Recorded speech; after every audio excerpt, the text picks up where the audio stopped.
আমাদের একটা জীবন আজকের এই মোবাইলে জীবনটাকে তছনছ করে দিয়েছে। একটা গড্ডালিকায় আমরা ভেসে বেড়াচ্ছি।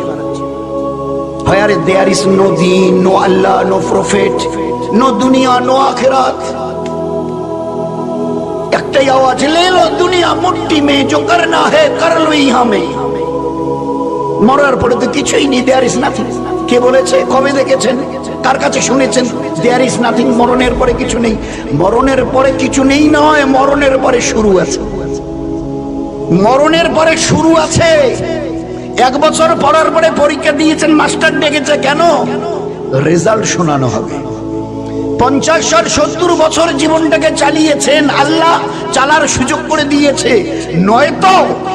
নয়তো আমার ইজ্জতের কসমকে বলছি, মায়ের পেট থেকে তোমাকে বিদায় করে দিতে পারতাম। গ্রামে খবর নাও, হাজারো বাচ্চা বাপের ওই ব্যাকবোন থেকে মায়ের পেটে এসেছিল, দুনিয়া আসার আগে ওখানেই ইন্তেকাল করে গেছে। তার বিবির পেটে একটা বাচ্চা এলো, প্রসবের আগে বাচ্চাটা ডাক্তার দেখে বললো যে না, বাচ্চা আগেই মরে গেছে, 1.5 দিন আগে মরে গেছে পেটে।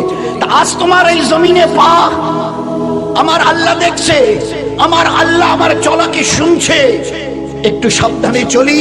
কি ভেবেছো তুমি দুনিয়াতে তোমাকে পাঠিয়ে আমি বোধহয় ঘুম পাচ্ছি? আল্লাহ নাউজুবিল্লাহ, আমি বোধহয় বিছানায় শুয়ে একটু করড নিচ্ছি, আরাম করছি, খানায় ব্যস্ত হয়ে আছি।